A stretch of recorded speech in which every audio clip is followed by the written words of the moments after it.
하나님 말씀은 디모데후서 4장 6절입니다.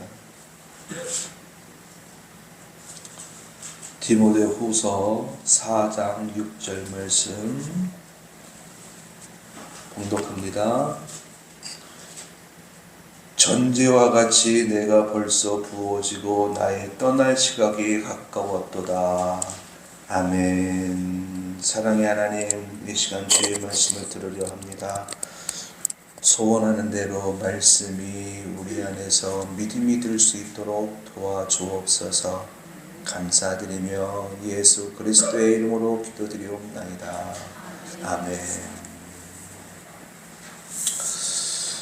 24년도 여러분들이 소원하는 기도 제목을 가지고 한 해를 시작을 했는데 이제 얼마 남지 않았습니다.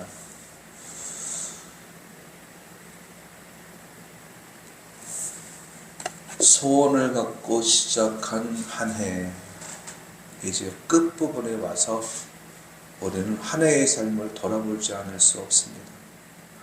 그래야만 새해를 맞이할 수 있거든요. 올해 내가 하나님 앞에 실수한 것이 있다면, 그리고 내 삶 속에 그 실수로 인하여서 악 영향이 나타났다면 내년에는 그렇게 하면 안 되지요. 실패한 것도 그렇고 실수한 것도 그렇고 후회한 것도 그렇고 반복해서는 안 될 것입니다. 그래서 한 해를 돌아보지 않을 수 없어요. 사도 바울이 다메섹 도상에서 예수님으로부터 부름을 받았습니다. 그는 하나님 예수님을 핍박하던 자에서 한순간에 그의 삶의 환경을 완전히 바꿔냈습니다. 그래서 예수님을 증거하는 자가 됐지요. 그의 거룩한 회심은 제자들조차도 믿지 못할 정도로 좀 획기적이었습니다.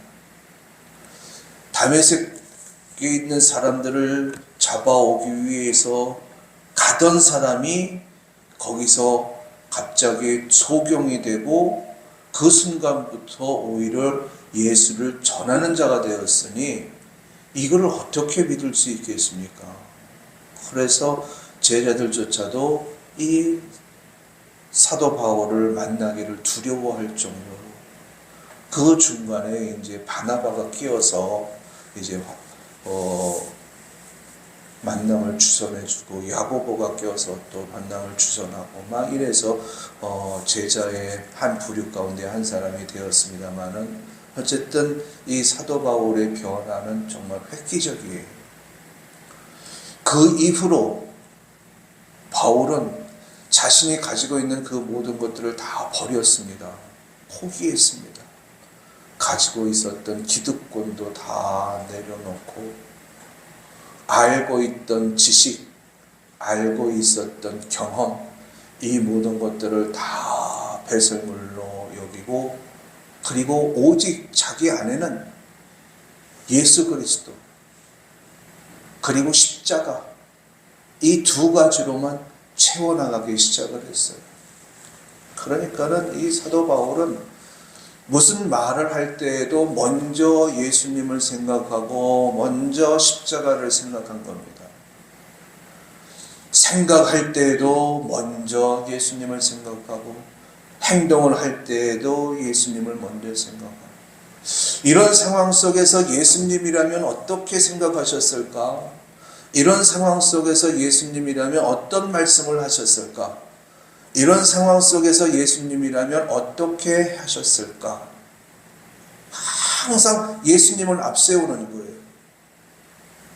예수님을 앞세운 그의 삶 완전히 바뀌어졌지요. 바뀌어진 것만큼 이 바울의 삶이 참 힘들었습니다. 생각이 바뀌어지고 입에서 나오는 말이 바뀌어지고 행동이 바뀌어지고 그 삶 전체가 바뀌어짐으로 인하여서 바울에게 찾아온 것은 핍박과 환난이었습니다. 돌에 맞아 죽기 죽어보기도 하고 죽었다가 깨어나 보기도 하고요. 40에 하나를 감한 매를 맞아보기도 하고요. 환경에서 배를 타고 하다가 난파를 당해서 죽을 위기를 닥치기도 하고 사람들 앞에 붙잡혀서 매질을 당하기도 하고 그래서 지하 감옥에 갇혀보기도 하고 환경의 대적, 사람 대적, 악한 영들의 대적에 시달리는 이 사도 바울의 삶 한 20여 년 되거든요. 그 세월 동안 이 바울의 삶은 어떠했을까? 참 힘들었죠. 그러나 그의 마음속에는 기뻤습니다. 왜? 그가 걸어가는 그 길이 예수님을 따라가는 길이었기 때문에. 예수님이 너희가 나에게 올 때에는 그냥 빈몸으로 오지 말고 너희들의 십자가를 지고 나를 따를 것이니라 이렇게 말씀하시면서 나를 따르는 자에게는 영광도 있지만 아울러 고난도 있다 이렇게 말씀을 하셨거든요. 그리고 예수님께서 친히 그러한 모습으로 십자가의 길을 걸어가셨습니다. 그러나 바울은 기뻤어요. 환경적으로 육체적으로 심리적으로 고통스럽고 아팠지만은 그래도 그 길은 예수님이 가신 그 길이기 때문에 예수님이 걸어가신 십자가의 고난의 길이었기 때문에 바울의 삶은 마음은 기뻤습니다. 그러면서 이 바울이 이제 죽음 직전에 디모데에게 말하기를 나는 나의 달려갈 길을 다 마쳤다. 그 길은 믿음의 선한 싸움을 싸우는 길이었고 그리고 그 길을 걸어가는 동안 나는 믿음을 끝까지 지켰다. 이렇게 이야기를 합니다. 이 말은 결국 이 사도 바울이 믿음으로 환난을 이겨냈고 믿음으로 시험을 이겨냈다는 겁니다. 사도 바울이 지하 감옥에 갇혀 있는 것을 보면서 그것도 예수를 믿는다는 사람들이 좋아하는 거예요. 이런 얘기죠. 제가 복음을 전하다가 제가 감옥에 갇혔어요. 그랬더니 옆에 있는 교회들의 목사님과 성도들이 좋아하는 거죠. 이 모습을 보면서 여러분들이 이해가 안 되는 거예요. 아니 목사님, 어떻게 목사님이 감옥에 갇혔는데 옆에 있는 교회 목사님과 성도들이 그걸 보고 어떻게 기뻐할 수 있겠습니까? 이러면서 성도들이 시험에 들 때 사도 바울이 뭐라고 얘기를 하냐면은 나는 어떻게 되든 상관이 없고 이렇게 하나 저렇게 하나 십자가만 전파되어 줄 수만 있다면 예수만 전파되어 줄 수만 있다면 나는 그것으로 만족한다 라고 말할 정도로 이 사도 바울의 삶은 예수를 만나고 난 이후의 삶은 참 힘들었습니다. 그런데도 바울의 마음속에는 기뻤어요. 말씀드린 대로 그 길은 예수님이 가신 길이기 때문에 예수님을 닮아가는 길이었고 예수님이 하신 일, 즉 예수님의 남아있는 고난을 자기 육체에 채우는 길이었기 때문에 참 기뻤습니다. 그러면서 나는 나의 달려갈 길을 다 마쳤다. 이제 내가 하나님께로 갈 순간이 점점 가까이 왔다. 내가 하나님 앞에 서는 날, 내가 우리 주님 앞에 서는 날, 우리 주님은 나를 위하여 멸관을 예비하시고 그 멸관을 씌워주시리라. 이렇게 디모데에게 이야기를 합니다. 그러면서 디모데에게 권면을 해요. 어떤 권면을 하느냐? 5절 말씀에 보니까는요, 모든 일에 신중하래요. 모든 일에 신중하는데 그 다음 말 보니까는 무슨 말이 나오냐? 고난이란 말이 나와요.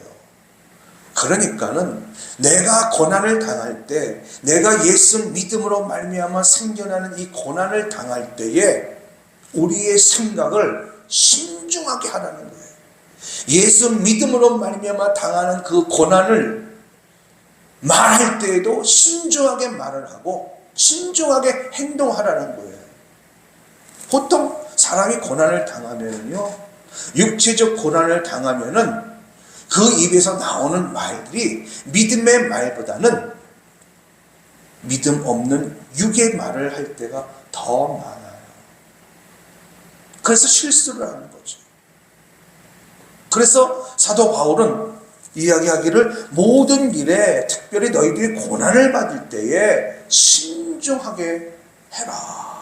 신중하게 말을 하고 그러면서 전도자의 일을 즉 내 직무를 다하라 이렇게 이야기를 합니다. 자, 그러면은 모든 일에 신중을 해야 하는데 그 신중함에 있어서 그 기준이 뭐가 되어야 될까? 그 기준이 있어야 되잖아요. 그 기준에서 어긋나지 않아야 되잖아요. 내 경험이 기준이 될 수 있을까? 내가 알고 있는 지식이 기준이 될 수 있을까? 사람에게서 나오는 그 어떤 것은 기준이 될 수가 없어요. 왜 그러냐면은 사람에게서 나오는 것은 수시로 변하기 때문에 그래요. 그러면은 모든 일에 신중할 수 있는 그 근거는 무엇이 되어야 될까? 여러분, 하나님의 말씀이 되어야 합니다. 하나님의 말씀은 진리예요. 진리는 변하지 않습니다. 진리인 이 하나님의 말씀을 내 삶 가운데 기준으로 붙잡고 그 말씀을 근거로 해서 생각을 하고 그 말씀을 근거로 해서 말을 하고 행동을 한다면 우리는 실수함이 없어요. 실패할 경우도 없고요. 그래서 후회하는 일도 없습니다. 예수 믿으면 복 받는다. 신앙생활 잘 하면은 하나님의 축복 속에 살아가게 되어진다. 이게 성경의 진리인데, 그런데 삶의 여정 속에서 환난이 생겨나고 시험이 오고 어떻게 견뎌낼 수 있겠습니까? 이때에 섣부르게 생각을 하고 섣부르게 말을 한다면은 육체의 말을 할 수밖에 없어요. 육체의 말은 죽이는 말입니다. 육체에서 나오는 생각도 사망이라고 말씀하셨어요. 그러므로 우리가 고난을 당할 때에, 환난을 당하고 시험을 당할 때에 우리의 마음속에 있는 하나님의 말씀, 이 말씀이 여러분들에게 믿음이 되어지고 그 믿음을 근거로 해서 말하고 생각하고 행동하는 여러분들이 될 수 있길 예수님의 이름으로 축원합니다. 하나님의 말씀을 붙잡는 자는 섣부르게 행동하지 않아요. 실수함이 없다는 거예요. 그래서 모든 일에 신중하되 그 신중함을 통해서 하나님의 영광을 드러내는 거지요. 예수님이 붙잡히실 때에 제자들이 있었지요. 군사들이 와서 예수님을 포박을 하려고 할 때에 베드로가 옆에 있던 칼로 귀를 잘랐습니다.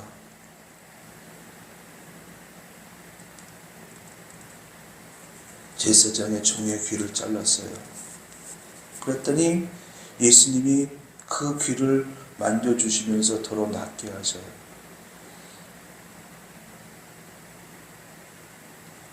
베드로에게 이야기를 합니다. 섣부른 베드로의 행동. 하나님의 말씀, 예수님의 말씀이 말씀대로 이루어지게 하려면은 제자들에게 3번씩이나 말씀하신 대로 예수님이 붙잡혀 가셔야 되거든요. 이 일이 일어나지 못하도록 베드로가 나섰을 때에도 베드로는 한번 책망받은 경험이 있습니다. 사탄아 물러가라. 이런 경험이 있었음에도 불구하고 이 베드로의 마음속에는 예수님께서 하신 그 말씀이 기준이 되어 있지 못하다 보니까는 옆에 있는 차고 있었던 칼로 그 말구의 귀를 잘라 예수님이 가시는 그 길을 방해할 뻔했던 사건이 있습니다. 여러분, 여러분들의 마음속에 하나님의 말씀이 늘 살아있길 예수님의 이름으로 축원합니다. 환난 당할 때 특히 하나님의 말씀이 살아있어야 되고요, 옆에 있는 저 사람의 말로써 나를 시험할 때에도 하나님의 말씀이 살아있어야 돼요. 그 하나님의 말씀이 살아있는 사람은 모든 일에 신중할 수 있고, 그래서 실수하거나 실패하는 일이 일어나지 않을 수 있고, 그래서 후회하는 일이 없을 수 있습니다. 한 해 동안 여러분 어떤 마음으로 살아오셨나요? 이제 우리는 하나님께서 우리에게 주어진 연한을 더 살아야 되겠지요. 언제 하나님 앞에 설지 모르겠지만 그때까지는 우리는 계속해서 살아야 합니다. 이제 다음 주면은 새해를 맞이해요. 돌아보시고 내 삶의 기준이, 내 생각의 기준이, 내 입술의 말의 기준이, 내 행동의 기준이 하나님의 말씀이 되어져서 모든 일에 신중함으로 말미암아 실수나 실패함이 없는 여러분들이 될 수 있길 예수님의 이름으로 축원합니다. 기도합니다. 은혜가 풍성하신 아버지 하나님, 감사합니다. 삶의 기준이 하나님의 말씀이 되어야 함을 아버지 하나님 들었습니다. 들은 말씀이 저들의 삶의 의정 속에서 그대로 적용되어져 나타남으로 말미암아 모든 일에 신중하여 하나님께는 영광이 되게 하시고 우리에게는 하나님으로부터 큰 은총이 되는 은혜가 일어날 수 있도록 성령 하나님 인도하여 주옵소서. 24년도 며칠 남지 않은 이 기간 동안 더욱더 모든 일에 신중하여 25년도를 준비하는 우리 모두가 되게 하여 주옵소서. 할렐루야. 감사드리며 지금은 우리 주 예수 그리스도의 은혜와 하나님 아버지의 무한하신 사랑하심과 성령의 내주 교통하심이 하나님의 말씀을 기준으로 하여 모든 일에 신중히 생각하고 말하고 행동할 것을 결단하는 우리 모두의 심령 위에 이제로부터 영원토록 함께 있을지어다. 아멘.